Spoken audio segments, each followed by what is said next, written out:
আসসালামু আলাইকুম রহমতুল্লাহি ওবরাকাতুহ।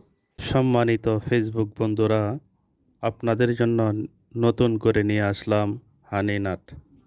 হানি নাট তৈরি করা হয়েছে বিভিন্ন উপাদান দিয়ে। তার মধ্যে একটা ফল হলো তিন ফল, যেই ফলের আল্লাহ কসম খাইছেন, ওয়াত্তিন ওয়াজ্জাইতুন, ওয়াত্তিন ওয়াজ্জাইতুন। তিন ফলের কসম, জাইতুন ফলের কসম আল্লাহ নিজে খাইছেন। হানি নাট তৈরি করা হয়েছে তিন ফল, মধু সহ বিভিন্ন উপাদান দিয়ে।